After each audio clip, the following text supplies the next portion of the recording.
오늘은 요한계시록 16장 10절에서 16절까지 말씀 묵상합니다. 16장 10절에서 16절까지 말씀 있습니다. 또 다섯째 천사가 그 대접을 짐승의 왕좌에 쏟으니 그 나라가 곧 어두워지며 사람들이 아파서 자기 혀를 깨물고 아픈 것과 종기로 말미암아 하늘의 하나님을 비방하고 그들의 행위를 회개하지 아니하더라. 또 여섯째 천사가 그 대접을 큰 강 유브라데에 쏟음에 강물이 말라서 동방에서 오는 왕들의 길이 예비되었더라. 또 내가 보매 개구리 같은 새 더러운 영이 용의 입과 짐승의 입과 거짓 선지자의 입에서 나오니 그들은 귀신의 영이라. 이적을 행하여 온 천하 왕들에게 가서 하나님과 전능하신 이의 큰 날에 있을 전쟁을 위하여 그들을 모으더라. 보라, 내가 도둑같이 오리니 누구든지 깨어 자기 옷을 지켜 벌거벗고 다니지 아니하며 자기의 부끄러움을 보이지 아니하는 자는 복이 있도다. 새 영이 히브리어로 아마겟돈이라 하는 곳으로 왕을 모으더라. 아멘. 하나님을 비방하고 회개하지 않는 사람들, 아마겟돈 전쟁의 준비입니다. 7년 환란 중 3년 반 동안 일어날 심판, 대접 심판은 이제 마지막 재앙입니다. 이전에 7인을 떼는 심판과 나팔 심판, 유사한 형태를 가지고 있지만 그 강도나 파급력은 더욱 강력합니다. 물의 근원이 피가 되고 해가 뜨거워지고 사람들이 불타 죽는 무서운 재앙이 벌어지게 되는 것입니다. 10절에 다섯째 천사가 대접을 짐승의 왕좌에 쏟았다. 나라가 어두워지더라. 사람들은 너무 아파서 혀를 깨물었다 그랬네요. 나라가 어두워지더라. 짐승의 보좌, 왕자에 쏟았다는 것은 적그리스도의 왕자에 쏟았다. 이는 애굽 땅에 일어났던 9번째 재앙과 유사한 부분이 있죠. 출애굽기 10장 21절에 모세에게 이르되 하늘을 향하여 네 손을 내밀어 애굽 땅 위에 흑암이 있게 하라 그랬어요. 더듬을 만한 흑암이었다. 모세가 하늘을 향하여 손을 내밀어 캄캄한 흑암이 3일 동안 온 땅에 있어서, 그러니까 과거 애굽 땅에 내리셨던 하나님의 재앙이 모든 시대에 나타나기도 하지만, 그러나 이런 특별한 재앙은 이제 요한계시록 역사의 마지막 심판의 내용과 일치하는 부분이 있다는 거예요. 하나님은 과거에 행하셨던 그 심판의 내용들을 마지막에 그대로 보여주시는 겁니다. 그래서 우리가 계속 묵상되지만 애굽에 내렸던 10가지 재앙의 모습들이 인류의 마지막 심판을 하는 그 심판의 내용과 유사한 부분이 많이 있다는 거예요. 그러니까 이것을 우리가 과거에 애굽에 있었던 10가지 재앙은 역사적 사실이지 않습니까? 그렇지요? 있었던 사실을 그대로 기록한 것이고요. 계시록 역시 마찬가지예요. 과거에 있었던 하나님의 그 심판의 방법들이 마지막 때에 그 동일한 유사한 모습으로 나타나되 그것이 더욱더 강력해지는 거예요. 규모가 온 세상이. 그 당시에는 애굽에 내렸던 재앙이지만 이제 이 재앙은 온 인류, 지구 전체에 나타날 재앙이거든요. 따라서 계시록에 나타난 이 재앙에 관련된 계시와 예언의 말씀들은 단순히 무슨 상징으로 해석할 것이 아니라 과거 애굽에 임했던 그 역사적 사실을 배경으로 해서, 근거로 해서 이해하고 해석하는 것이 맞습니다. 해가 뜨거워져서 사람들이 불타 죽는 재앙이 끝나고 이어서 어둠의 재앙이 닥치게 되는 것입니다. 이게 어둠의 실체는 실제로 해가 어두워지는 재앙이잖아요. 그러니까 이러한 어둠 속에서 짐승의 추종자들은 자신의 혀를 깨물고 고통을 참아야 할 만큼 극심한 고통을 겪게 된다는 것이죠. 죽을 만큼 아픔과 고통의 원인은 무엇이냐? 11절에 아픈 것과 종기로 말미암아 하늘의 하나님을 비방했다. 행위를 회개하지 아니하더라. 아픈 것과 종기, 이 역시 애굽에 내렸던 재앙의 모습과 유사합니다. 출애굽기 9장 10절에 그들이 화덕의 재를 가지고 바로 앞에 서서 모세가 하늘을 향하여 날리니 사람과 짐승에게 앞으로 악한 종기가 생겼다 그랬거든요. 그러니까 동일한 형태의 재앙이 있는데 악성 종기로 인한 고통을 참을 수 없을 정도로 괴로움을 당하면서도 오히려 하나님을 비방했다. 그들의 행위를 회개하지 않더라는 거죠. 그러니까 이처럼 마지막 심판에 처한 사람들은요, 아주 완악한 사람들입니다. 회개하지 않습니다. 패역하고 어리석은 사람들이에요. 과거 이스라엘 백성들처럼. 그래서 이 하나님의 재앙이 하나님께로부터 주어진 것임을 모르는 사람들의 반응, 하나님을 저주하고 비방하는 거예요. 아마도 계속되는 재앙과 심판, 예수 그리스도를 믿고 구원받은 주의 자녀들이 휴거되는 상황을 직접 목격했을 것이고, 이 상황에서 또 마지막 추세에 참여한 유대인들 중에 예수 믿은 그리스도인들의 박해와 순교의 모습을 보면서 하나님과 그리스도에 대한 인식과 두려움이 있었을 것이지만 적 그리스도를 버리고 하나님을 선택하는 일은 현실적으로 매우 어렵더라. 그렇습니다. 생계의 문제, 하나님을 알고 경배할 수 있는 은혜와 기회가 그들에게 주어질 수 없다는 거예요. 왜냐? 하나님을 알 수 있는 것이 인간의 스스로의 노력으로 되는 게 아닌 것입니다. 하나님을 알 수 있는 일은 인간 스스로의 노력이 아니라 하나님께서 우리에게 성령을 보내주셔야 가능한 것이죠. 에베소 1장 17절에 우리 주 예수 그리스도의 하나님 영광의 아버지께서 지혜와 계시의 영을 너에게 주사 하나님을 알게 하시고, 하나님과 그리스도를 안다는 것은 하나님의 특별한 은혜입니다. 그런데 이 시대는 마지막 심판의 시대예요. 긍휼이 없는 심판이 쏟아지는 것이기 때문에 더 이상 하나님의 긍휼과 자비가 작동되지 않습니다. 이것을 우리는 주목해야 돼요. 과거에 보세요. 하나님께서 충분한 기회를 주시죠. 주의 백성, 언약의 백성들에게 회개하고 돌아올 수 있는 기회를 오랫동안 참고 기다리십니다. 선지자들을 부지런히 보내시고 말씀을 보내시고 하나님께 돌아오라고 외치고 계시지만 그들은 하나님을 고의로 버렸어요. 그러니까 고범죄, 짐짓죄를 짓는 자들에게는 더 이상 용서의 은혜가 주어지지 않아요. 회개해야 용서를 받잖아요. 회개를 안 하거든요. 이것이 바로 심판의 당위성인 거예요.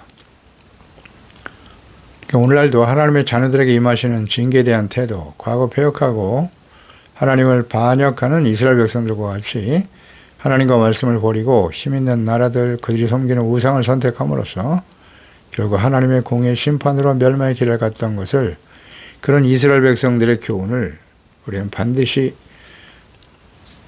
그들의 삶을 교훈으로 삼아야 됩니다. 교훈을 얻어야 돼요. 성경을 기록한 목적이 뭐라고요? 책망, 교훈, 바르게 함과 의로 교육하고 하나님의 사람으로 온전케 하며 선을 행할 능력을 갖추도록 하기 위해서 성경을 기록하여 남기신 것입니다. 우리가 성경을 묵상하는 이유와 목적도 여기에 맞춰져 있어야 합니다. 항상 세상에 살면서 내가 필요한 물질적인 욕망을 추구하기 위해서, 하나님은 그런데 응답하시지 않아요. 그런 목적으로 성경을 기록하신 것이 아닙니다. 하나님의 다스림을 받는 거룩한 하나님의 자녀 백성으로 살아가도록 하기 위해서. 진정한 복은 마태복음 5장 8복입니다. 8복. 이것이 정말 복 있는 사람이에요. 심령이 가난한 자가 복이 있나니 천국이 그들의 것입니다. 심령이 가난한 사람은 하나님의 도움이 없이는 절대 살아갈 수 없습니다. 겸손한 사람이죠. 애통하는 자, 자신의 죄를 깨닫고 눈물로 회개하는 사람이잖아요. 복이 있다. 그런 사람들이 위로받죠. 온유한 자는 복이 있다. 온유한 자는 하나님의 말씀에 대해서 온전히 순종하는 거예요. 온유. 예수님이 십자가에 자신의 몸을 내어 주시기까지, 죽기까지 복종하시고 순종하신 주님의 마음이 온유함입니다. 그들에게 땅을 기업으로 얻게 하십니다. 의에 줄이고 목마른 자가 복이 있는 거예요. 줄이고 목마름, 음식과 물, 우리가 육체적인 생명을 유지하기 위해서는 필수적인 요소죠. 그만큼 의를 생명처럼 소중히 여겨야 된다는 뜻이에요. 그런 사람이 복이 있는 겁니다. 12절에 여섯째 천사가 대접을 큰 강 이번엔 유브라다에 쏟네요. 강이 말라버린다. 동방에서 오는 왕들의 길이 예비되었더라. 전쟁이 준비되네요. 여섯 번째 대접, 유브라데 강. 유브라데 강을 중심으로 벌어질 전쟁에 대해서 계시하신 말씀인데요. 이전에 말씀하신 것과 유사하죠. 하지만 이 두 재앙 9절에서 말씀하셨어요. 계시록 9장에도 이 말씀을 하셨는데 두 재앙 사이에 차이를 보이는 것이 있어요. 그것은 여섯째 나팔 재앙에는 유브라데에 결박되었던 4명의 천사가 사람의 3분의 1을 죽이기 위해서 놓여지는 상황이었고요. 9장 14절이죠. 나팔 가진 여섯째 천사가 큰 강 유브라데 결박한 네 천사를 놓아주라 그랬어요. 그들은 연월시에 하나님 정한 때에 이르러 사람 3분의 1을 죽이기로 준비된 자들이었더라. 바비형 대수는 2만만이다. 2억. 유브라데 결박한 천사들이 3분의 1을 죽이기로 준비된 사람들이다. 본문에서는 동방의 왕들, 즉 지상의 통치자들, 유브라데 통치자들이 연합해서 유브라데 강을 건너서 하나님을 대적하는 전쟁을 하기 위해 모여든다는 점입니다. 그러니까 2억이나 되는 마병대를 동원할 수 있는 나라 사실 없습니다. 물론 과거에도 그랬고 지금도 마찬가지예요. 2억의 군대를 동원할 수 있는 나라는 없다. 그러니까 본문에 동방에서 오는 왕들이다 그랬잖아요. 길이 예배되었다고. 그러니까 유브라데스 동쪽에서 오는 유프라테스 강의 동쪽에 위치한 연합군들이라고 봐야 되는데 그러니까 이스라엘을 공격하기 위해서 동방에서 오는 군대들이에요. 과거에 보면 이스라엘, 즉 유프라테스 강을 건너서 공격한 나라들이 주로 바벨론, 메데, 파사, 이란이죠. 이란. 이라크, 이란, 그 다음에 헬라 군대, 헬라는 이제 그 훨씬 북쪽에서 이제 내려온 군대이긴 한데요. 이런 동방의 군대들에 의해서 공격을 당했어요. 다니엘서 2장 31절 이하에 바벨 왕 느부갓네살이 꾸었던 꿈을 해석하는 과정에 왕이 큰 신상을 보셨습니다. 신상에 왕이 앞에 섰는데 광채가 매우 찬란하고 모양이 심히 두려웠다. 우상의 머리는 숭금, 가슴은 두 팔은 은, 배와 넓적다리는 놋, 종아리는 쇠, 발은 얼마는 쇠에 얼마는 진흙이다. 그때 손대지 아니한 돌이 와서 신상의 쇠와 진흙에 발을 쳐서 부서뜨렸다. 그때 쇠와 진흙과 놋과 은과 금이 다 부서져 바람에 불려 간 것이 없었고 라는 말씀하시잖아요. 온 세계에 가득하게 되었다. 그러니까 마지막 때에 일어날 동방에서는 연합군들의 모습이라. 과거에는 바벨론이 멸망당한 이후에 메데 파사가 일어나고 그 다음에 헬라가 일어나고 그 다음 이제 로마로 이어지는 장차 일어날 제국들에 대한 예언의 말씀이었죠. 그 말씀 그대로 성취되었습니다. 이와 마찬가지로 마지막 때 일어날 동방에서 오는 연합군들, 이란을 비롯해서 러시아도 여기에 해당이 되겠죠. 중국 등과 함께 반이스라엘과 모슬렘 국가들이 포함된 연합군이 공격해 올 것이다. 그러면 가능하겠죠. 최근 기사에 보면 유프라테스 강 수위가 역대 최저치를 기록하고 있다고 해요. 이라크의 수자원부는 2040년까지 유프라테스 강과 티그리스 강이 말라버릴 것이다 라고 예측했습니다. 2040년 그렇게까지 갈까요? 유프라테스 강은 폭염과 하나님이 말라버리시면 하는 거죠. 최근 몇 년간 가을량의 급감으로 계속 마르고 있습니다. 상류에 있는 터키 댐 건설로 인해서 유량도 아주 매우 감소한 상태입니다. 비옥한 초승달 지대가 사막화되어 가고 있는 것이죠. 이는 마지막 환란 때 일어날 예언과 계시의 말씀이 준비되고 있는 것이다. 이렇게 이해할 수 있겠습니다. 13절에 내가 보면 개구리 같은 새 더러운 영이 용, 짐승, 거짓 선지자 입에서 나왔다. 더럽다, 불결한 것인데 이 더럽다라고 하는 헬라어의 아카다르타라고 하는 이 단어는 신약 성경에 주로 이제 마귀를 더러운 귀신이다 이렇게 자주 표현하지 않습니까? 그때 이제 이 마귀를 표현할 때 아카다르타라는 단어를 사용하고 있고요. 마가복음 1장 23절에 마침 그들의 회당에 더러운 귀신 들린 사람이 있어 소리를 질렀다. 이 더러운 귀신 역시 이 단어고요. 마가복음 5장 2절에도 보면 배에서 나오심에 곧 더러운 귀신 들린 사람이 이거 역시 마찬가지입니다. 불결하고 더럽다. 그러니까 사탄의 영이죠. 그래서 이 더러운 영을 내놓는 용은 머리 7개 지닌 사탄을 가리키는 것이고 계시록 12장 3절에 하늘에 또 다른 이적이 보이니 보라 한 큰 붉은 용이 있어 머리가 7이요 뿔이 10이다. 머리에 7 왕관이 있더라.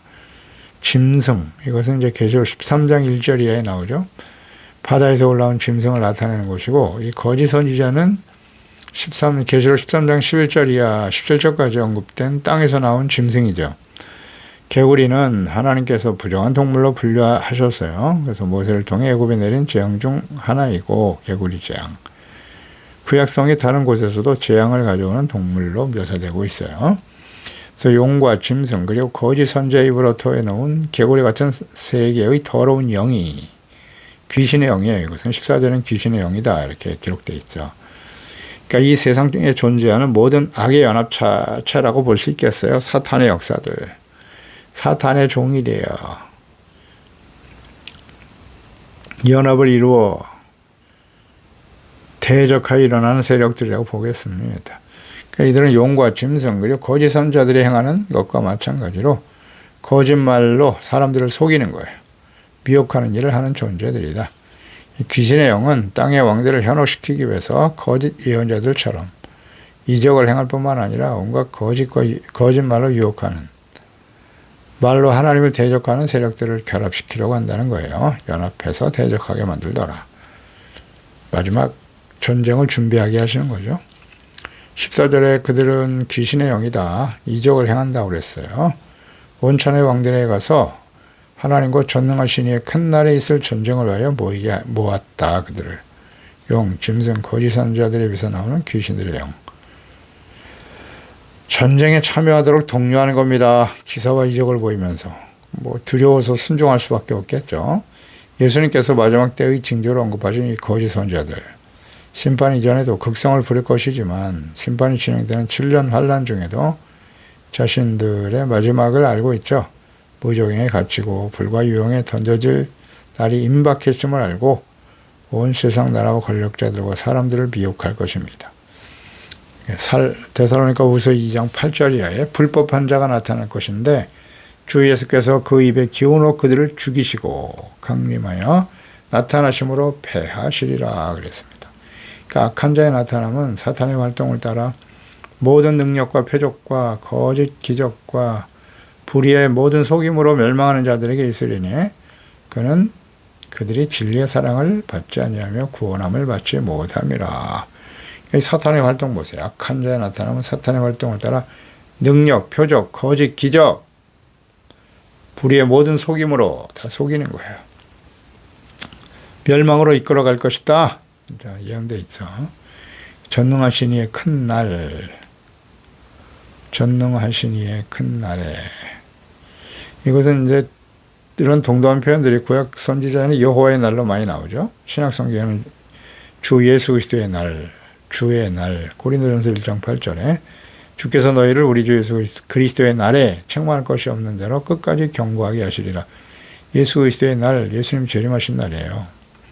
빌립보 1장 10절 너희로 지극히 선한 것을 분별하여 진실하여 허물 없이 그리스도의 날까지 이르고 그리스도의 날, 심판, 죄인과 심판을 의미하는 것이죠.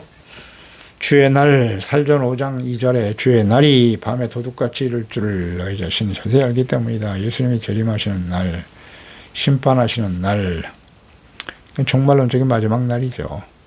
이 날에 하나님과 주의 백성들, 이스라엘을 대적하기 위해 귀신의 영이 세상의 임금들을 미혹하여 모을 것이라는 겁니다. 전쟁을 준비하게 한다. 15절에 보라, 내가 도둑같이 올 것이다. 누구든지 깨어 자기 옷을 지켜 벌거벗고 다니지 아니하고 자기의 부끄러움을 보이지 않은 자라가 복이 있다. 도둑같이 올 것이다. 이것은 마태복음 24장 42절 이하에 그러므로 깨어 있어라. 어느 날에 너희 주가 임할는지 너희가 알지 못하기 때문인데 너희도 아는 바니 만일 집주인이 도둑이 어느 시각에 올 줄 알았다면 깨어 있어. 집을 뚫지 못하게 하겠지. 이러므로 너희도 준비하고 있어라. 생각하지 않은 때 인자가 올 것이다. 라는 말씀하십니다. 이 경고의 의미는 어린 양을 따르는 성도들이 그리스도께서 오실 때까지 사탄의 유혹에 넘어가지 않고 그리스도에 대한 충성을 버리지 않도록 믿음을 버리지 않도록 항상 경계해야만 함을 권면하고 있는 것입니다.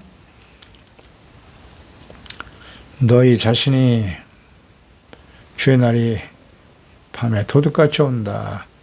이러한 경고는 마지막 심판이 임하기 전 소아시아 7교회 중에 사대교회에게 주신 말씀이기도 하죠.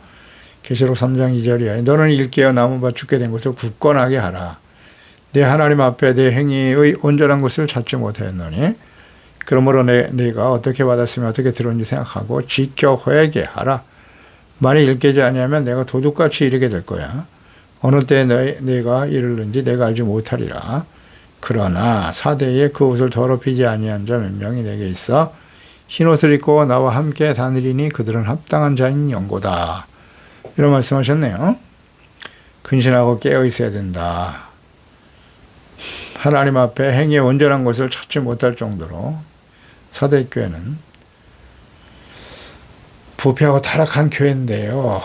그런데 어떻게 하나님 말씀을 잘 묵상하면서 어떻게 배웠는지 처음으로 돌아가라는 거죠.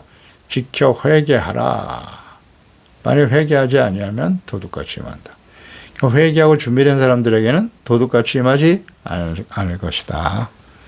주님이 깨우쳐 주는 거예요. 사실 뭐 어떤 때 어떤 날에 주님 오신다 할지라도 준비된 사람들, 회개하고 돌이켜 용서받고 의를 생명처럼 소중히 여기는 사람들 하나님 앞에 서겠죠. 당연히 의를 위해서 순교당하는 사람들도 있을 것이고 마지막까지 의를 지켜 정결하고 거룩한 하나님의 자녀로 준비된 사람들 주님께서 그들을 옷을 더럽히지 아니한 자다 이렇게 말씀하시거든요.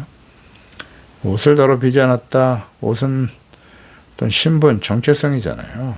하나님의 자녀와 백성답게 거룩하고 경건한 삶을 살았다는 거예요. 이 거룩함이 상실하고 경건함이 사라지면요. 그 자체가 부끄러움이에요. 뭐 세상에서는 부자이고 자기가 많은 것을 누리고 있다고 하지만 직분을 얻고 내가 목사고 재직이 되었고 그런데 자신들은 벌거벗고 다닌다는 사실을 몰라요.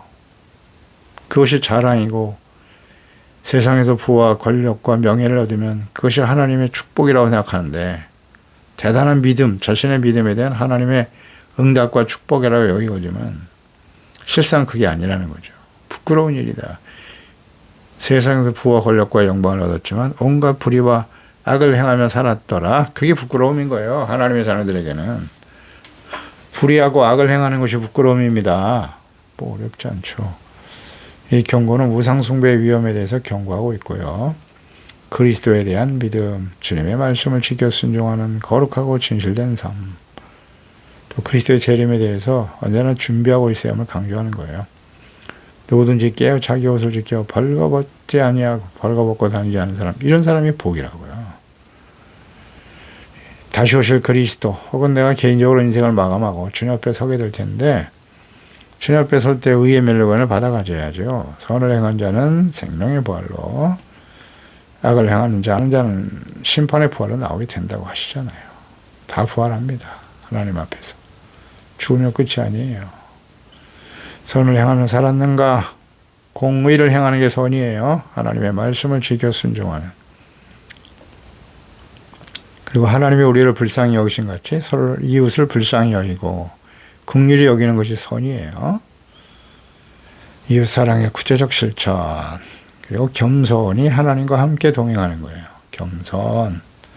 겸손한 자가 하나님의 은혜를 받은 자이고 그런 사람이 선을 행하는 거예요. 예수님처럼.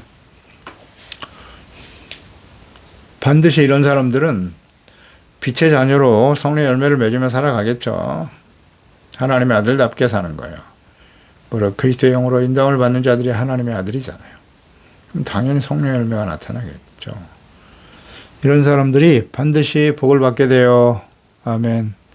세상에서 부와 권력, 명예를 얻는 게 복이 아니고요. 이 마지막 때는. 그래서 예수님 오실 때 설전 4장 16절이 하잖아요.